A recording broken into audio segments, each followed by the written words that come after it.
Hello students, welcome you all on my channel Baba account.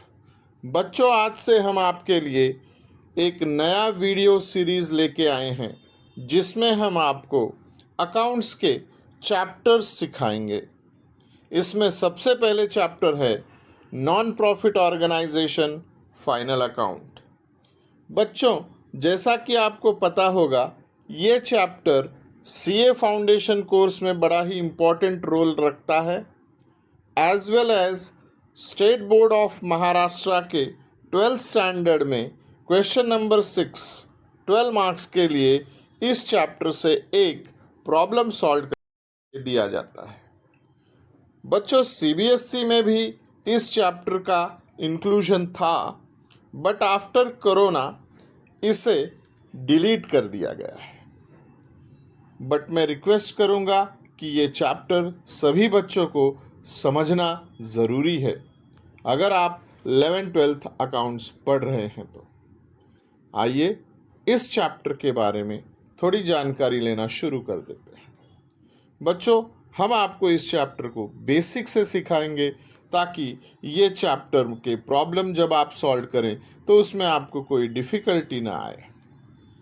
Non profit organisation जिस तरह से ये नाम रखता है, उसी तरह से इसकी मीनिंग भी है कि ये ऑर्गेनाइजेशन प्रॉफिट अर्न करने के लिए काम नहीं करता है। इसका मेन काम होता है टू प्रोवाइड द सर्विस। तो जिस तरह से हॉस्पिटल्स, लाइब्रेरी, स्कूल्स, कॉलेज, ये सारे सर्विस प्रोवाइडर ऑर्गेनाइजेशन हैं और इनका इंटेंशन प्रॉफिट अर्न करना नहीं होता है, तो ये सारे नॉन प्रॉफिट ऑर्गेनाइजेशन में इंक्लूड कर दिए जाते हैं। जहाँ तक कि इसके कैरेक्टरिस्टिक की बात है, तो आइए देखते हैं what are the salient feature of non profit organisation. बच्चों, सबसे पहले फीचर में आता है the objective of such organisation not to make profit but to provide service to its member and the society in general. तो जैसा कि मैंने आपको पहले ही बताया है कि यह ऑर्गेनाइजेशन प्रॉफिट कमाने के लिए काम नहीं करता है, ये केवल सर्विस प्रोवाइड करता है अपने मेंबर्स को और सोसाइटी को। सेकेंड फीचर में अगर आप देखें तो इसका मेन सोर्स ऑफ इनकम होता है नॉट बाय सेलिंग और purchasing anything but taking subscription, fees, donation, grants etcetera. तीसरे फीचर में इन्होंने कहा है कि इस ऑर्गेनाइजेशन को चलाने के लिए एक मैनेजिंग कमेटी लगती है जिसके मेंबर्स इस ऑर्गेनाइजेशंस के प्लानिंग, ऑर्गेनाइजिंग, स्टाफिंग किया करते हैं। फोर्थ फीचर में आपको बताया जाएगा कि अकाउंटिंग प्रिंसिपल जो होता है इस ऑर्गेनाइजेशन का, वो किस तरह से फॉर्म किया जाता है। यही मेन चीज़ है accounting process of non profit organisation की। बच्चों, जब हम इस ऑर्गेनाइजेशन की अकाउंटिंग करते हैं तो हमें जनरली 3 फाइनेंशियल स्टेटमेंट्स को देखना पड़ता है। सबसे पहला है रिसिट एंड पेमेंट अकाउंट, दूसरा है इनकम एंड एक्सपेंडिचर अकाउंट और तीसरा है balance sheet. So students, now we will learn about receipt and payment account. तो आइए सबसे पहले इसका इंट्रोडक्शन पार्ट कवर कर लेते हैं। बच्चों, receipt and payment account is nothing but cash account. ये कैश अकाउंट आपने सब्सिडरी बुक में कैश बुक की तरह देखा होगा, जिसमें हम डेबिट साइड में रिसिट और क्रेडिट साइड में पेमेंट रिकॉर्ड करते हैं। यानी कि पैसे का आना डेबिट साइड में और पैसे का जाना क्रेडिट साइड में। यहीं पर आपको इनकम और एक्सपेंडिचर के लिए बैकग्राउंड मिलेगा बच्चों। तो ये अकाउंट इंपॉर्टेंट है इनकम और एक्सपेंडिचर और एडिशनल लायबिलिटी और असेट्स के लिए। देखते हैं कि हम इसमें क्या क्या चीजें कवर करते हैं। The main objective of making receipt and payment is to record all the cash transaction। जी हां बच्चों, हम सारी की सारी चीजें कैश में हुई हो जो बिजनेस में, वो यहीं पर रिकॉर्ड करते हैं। बच्चों, what about income and expenditure? Income and expenditure तो like a profit and loss account. हम यहां पर आपको directly profit and loss account बनाने के लिए नहीं बोल सकते हैं, क्योंकि हम नॉन प्रॉफिट ऑर्गेनाइजेशन के लिए अकाउंट्स लिख रहे हैं बच्चों। तो हमने इसको नाम दिया है इनकम एंड एक्सपेंडिचर अकाउंट। इस पार्ट को हम एक्सप्लेन करेंगे जब हम आपको इनकम और एक्सपेंडिचर अकाउंट सिखा रहे होंगे। बैलेंस शीट तो आपको पता ही है। Balance sheet is a financial statement of any institution. कुछ क्वेश्चन आपको पूछे जा सकते हैं, like the main objective of this organisation is to make a profit, तो आप कहेंगे no. This organisation provide service to the society, yes. Accounting principle and system followed by such organisation are the same that are followed by business organisation which mean to earn profit, तो आपका answer होगा no. आइए अब हम detail में पढ़ते हैं receipt and payment account को। जी हां मित्रों, जैसा कि मैंने अभी अभी आपको समझाने की कोशिश की थी कि हम कैश अकाउंट की तरह इसको ट्रीट करते हैं और सारे के सारे कैश ट्रांजैक्शन हम इसमें रिकॉर्ड करते हैं, which is called receipt and payment. So dear, all the cash transactions are recorded in the receipt and payment account। Cash का आना डेबिट साइड में, कैश का जाना क्रेडिट साइड में। The account begin with the opening balance of cash or bank। And literally मुझे आपको यह समझाना पड़ेगा कि जब हम अकाउंटिंग करते हैं बैलेंस शीट का या इनकम एंड एक्सपेंडिचर का, तो इस ओपनिंग बैलेंस को इग्नोर करते हैं। इसका एक मेन कारण है कि यह ओपनिंग बैलेंसेस हम पिछले बैलेंस शीट के बैलेंस से कैरी फॉरवर्ड कर कर लाते हैं। क्लोजिंग बैलेंस जो इसका होगा वो आपको ट्रांसफर कर दिया जाएगा my dear balance sheet of current year. Is that clear? Correct.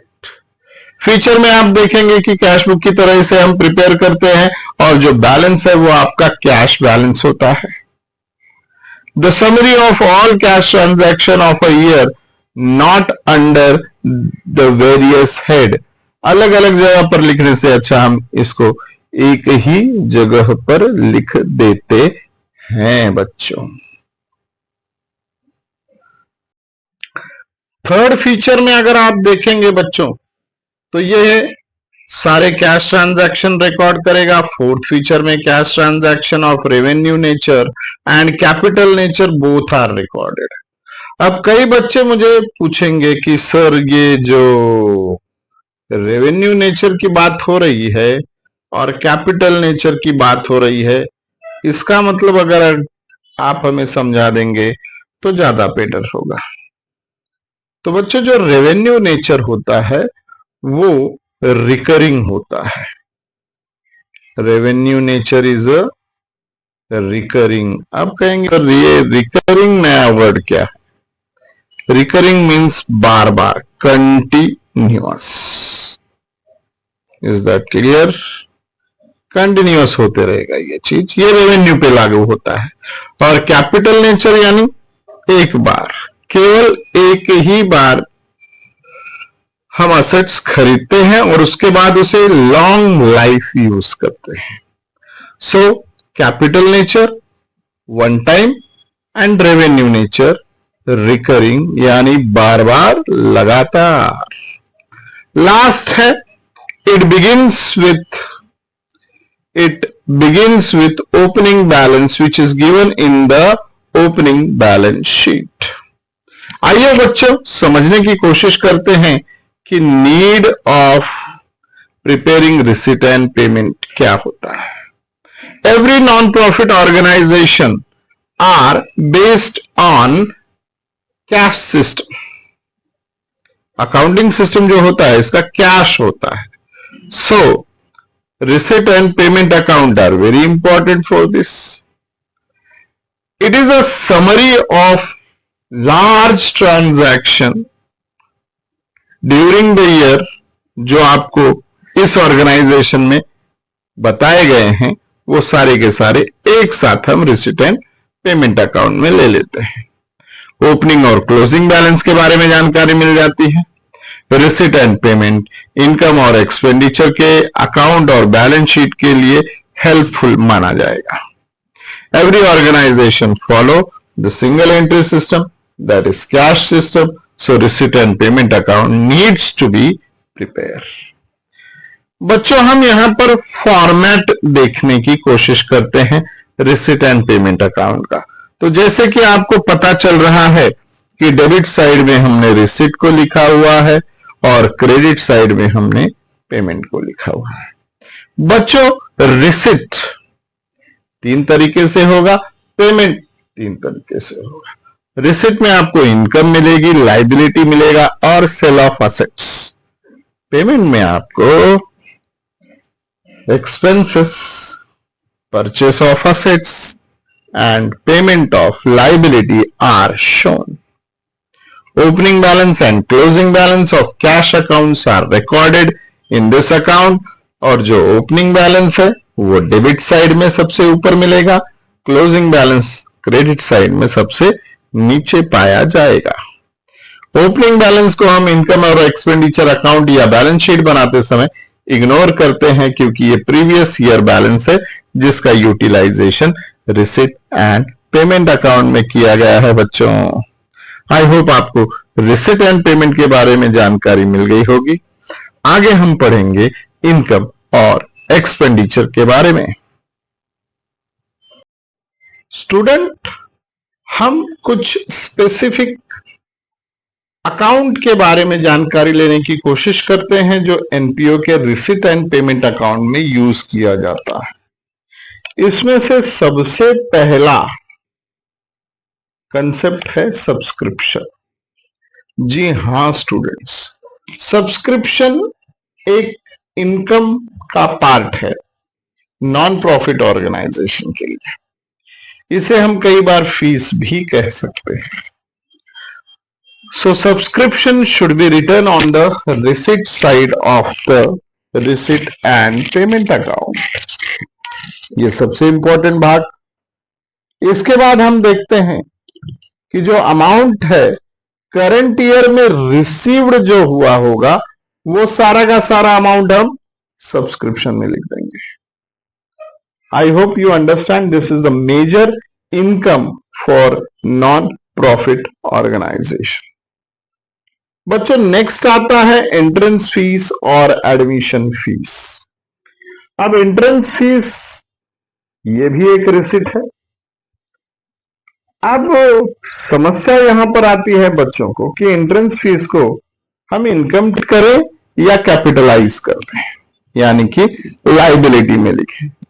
तो बच्चों अगर एंट्रेंस फीस बार बार लेते हो आप तो इसे इनकम माना जाएगा, और एंट्रेंस फीस अगर उस ऑर्गेनाइजेशन में केवल एक बार लिया जाए तो इसे हम कैपिटलाइज कर देंगे। I hope you understand about the entrance fees very well. अब आते हैं लाइफ मेंबरशिप फीस। बच्चों life membership fees is also an income और लाइबिलिटी। तो सर इनकम कब माना जाए, लाइबिलिटी कब माना जाए? तो हमने आपको कहा कि हम बार बार जो रिसिट लेंगे वो इनकम और एक टाइम लेंगे वो लाइबिलिटी यानी कैपिटलाइज्ड होगा। बट इतना तो तय है कि ये रिसिट साइड में रिकॉर्ड किया जाएगा और 99% this is an receipt, capital receipt of the organisation. और कैपिटल रिसिट का मतलब है कैपिटलाइज्ड होगा। Is that clear everyone? क्यों कैपिटलाइज होगा? हाँ, ये भी एक पूछने की बात होगी। तो कैपिटलाइज इसलिए होगा क्योंकि ये केवल एक ही बार मेंबर से लिया जाएगा, जैसा कि नाम सजेस्ट कर रहा है, life membership fees. Next part है endowment fund. It is a fund which provide permanent means of support for organisation. Any contribution toward this fund is an item of capital receipt. बच्चों, जैसे ही capital का नाम लिया जाएगा, यह receipt हमेशा capitalise हो जाएगा। नाउ आते हैं डोनेशन के बारे में। Donation is an amount received from some person, firm, company and any other body of the any other body and which we will get as a gift. It is also an important account of receipt. It can be of two type. जी बच्चों, ये समझना ज्यादा important है। Specific donation is liability. General donation is revenue. Sir specific क्या होगा? हमने किसी purpose के लिए डोनेशन लिया है, लाइक बिल्डिंग बनाने के लिए, लाइब्रेरी बनाने के लिए, ग्राउंड बनाने के लिए, तो इस तरह के डोनेशन को हम स्पेसिफिक डोनेशन कहेंगे। जनरल डोनेशन बड़ा अमाउंट भी हो सकता है, छोटा अमाउंट भी हो सकता है, बट ये रिकरिंग नेचर, रेवेन्यू नेचर का होगा और इसे हम एज एन इनकम ट्रीट करेंगे इन income and expenditure account. Next very important term is there, legacy. It is the amount which is received by the organization as per the will of a deceased person. It is to be treated as capital receipt.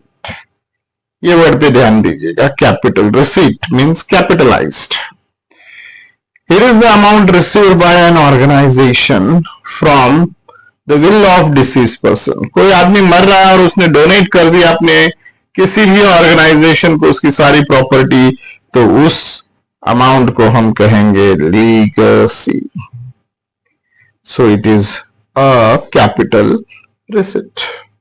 Sold of owned newspaper, periodical or sports material. Directly बोलने जाए तो भंगार. ये भंगार बेचने से जो पैसा मिलेगा आपको वो इनकम होगा और इसे रिसिट साइड में लिखा जाएगा. Is that clear everyone? Now next account is purchase of fixed assets. बच्चों, ये purchase of fixed assets payment side में रिकॉर्ड करने वाला ट्रांजैक्शन है और इसमें हम assets like building, furniture, books etcetera, ये सारी चीजें हम खरीदते हैं और ये कैपिटल एक्सपेंडिचर होने की वजह से बैलेंस शीट में रिकॉर्ड किया जाने वाला अकाउंट है. पेमेंट ऑफ हॉनोरेरियम, ये एक एक्सपेंसेस है बच्चों जो special employ of the organisation को दिया जाता है. अब ये स्पेशल एम्प्लॉय यानी जो हॉस्पिटल्स में बड़े बड़े डॉक्टर्स एक स्पेसिफिक ऑपरेशन करने के लिए आएंगे तो उन्हें हम जो फीस पे करेंगे वो कहलाया जाएगा हॉनोरेरियम. यानी उस ऑर्गेनाइजेशन का बहुत ही इंपॉर्टेंट व्यक्ति अगर हमारे ऑर्गेनाइजेशन के लिए काम करता है तो उसे हम सैलरी नहीं देंगे, उसे हम हॉनोरियम देंगे. तो ये payment of honorarium is an expense because ये रिकरिंग है, बार बार पे करना पड़ेगा बच्चों. Furniture of consumable items. Consumable items, अगर आपका ऑर्गेनाइजेशन कोई एक्टिविटी करता है और उस एक्टिविटी में लगाए जाने वाले कुछ चीजें बार बार खरीदी जाएंगी और एक्सपेंड की जाएंगी, कंज्यूम की जाएंगी, तो उन्हें हम कंज्यूमेबल कहते हैं, like stationery, medicines, equipments etcetera. और इसे हम रिकरिंग होने की वजह से, पेमेंट्स आर रेगुलरली मेड, इसके वजह से एक्सपेंडिचर में कैरी करेंगे, जिस तरह से रेंट, सैलरी, इंश्योरेंस और ऑफिस एक्सपेंसेस एग्जाम्पल में लिखे जा सकते हैं। तो बच्चों, हमने यहां पर आपको रिसिट एंड पेमेंट में आने वाले सारे अकाउंट्स के बारे में जानकारी दे दी।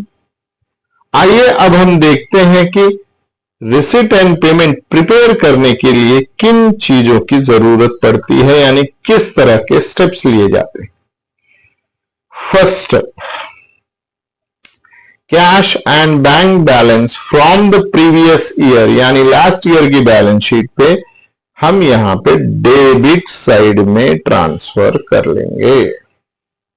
उसके बाद अगर कोई ओवरड्राफ्ट होगा यानी लोन होगा तो उसे हम क्रेडिट साइड पर लिखेंगे। मित्रों, ये कुछ इंपॉर्टेंट चीजें हैं जो आपके ध्यान में होनी चाहिए जब आप रिसिट एंड पेमेंट अकाउंट बना रहे हो।